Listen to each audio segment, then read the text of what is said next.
Segment tonight, as we told you in the Talking Points memo, Barney Frank's departure from the political scene is a positive for the country, in my opinion. Joining us now from Washington, Fox News analyst Charles Kraut. I mean, do you feel the same way, Charles? Absolutely. He had a long run, and it's good that it's over. And the main reason is? He's the face of American liberalism, and he's sort of, in many ways, the face of the failure of American liberalism. He'll be remembered above all for the man who protected Fannie and Freddie at a crucial time. In fact, in 2003, just at a time when we might have been able to rein in the monster, he famously said that the two entities were not facing a financial crisis. And then beyond that, he went on the attack. He protected them by saying that those people, and these were her words, his words, who are exaggerating the problems are people who want to make sure that we don't have enough affordable housing. And this was the mode of argument he made and liberalism makes. If you don't agree with me, if you warn about the problems with these entities, it's not a disagreement about the facts or about projections. It's that you don't care about the poor. You're a bad person like all of the conservative movement, and therefore you are almost out of bounds in terms of moral arguments. Now, and that's the kind of argument he used to make. Do you consider Barney Frank to be an honest man? Look, I find it hard to judge honesty in politicians because on that standard, you know, you'd probably have to flunk them all. I mean, you've got, I'm not sure anybody's ever gotten into power saying nothing but the truth. They're exaggerations and stretches. Whether he believed what he said at the time. No, he believed what he said.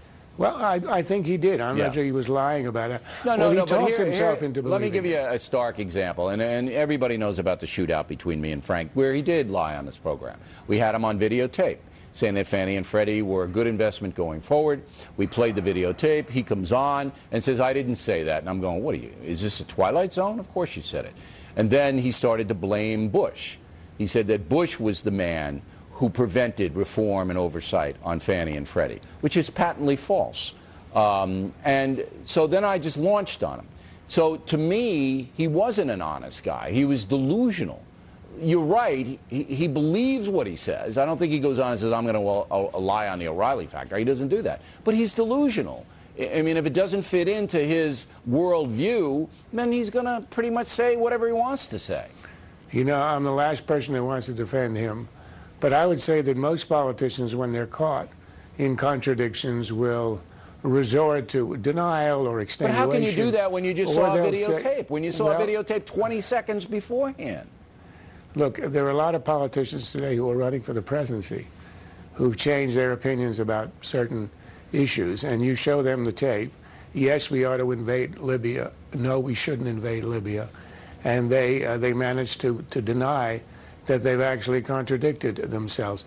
It's not a monopoly of liberalism. I think what liberalism has a monopoly on is self-righteousness. It believes that it alone really cares for the American people.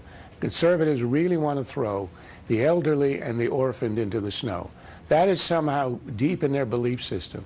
This is a struggle between good and evil. It's not a struggle between two understandings of government, two different understandings of the role of the state. It gets very personal, and you're right. Frank always took it to the personal level, and even today, you know, in the interview with Savannah Guthrie, he did it again. Finally, 30 seconds, does this harm American liberalism? Does it take away, as you said, the face of the movement? No, I think it's just a changing of the guard. You've got Debbie Wasserman Schultz who'll carry on. You've got a whole new younger generation of liberals. I think this is nothing but a changing of the guard and a passing of the torch, if you like. He'd outlived his time, 30 years. He was living in the 70s. He's the great example of reactionary liberalism, which means hanging on to the gains of the New Deal and the Great Society in the face of an entirely new world where it's not appropriate. And I think in that sense, perhaps, if you get a new generation of liberals, they may begin to adapt to the modern world and its new conditions. But his generation truly was so reactionary. They had no new ideas, and they have suffered immensely because of that. All right, Frost. Thanks.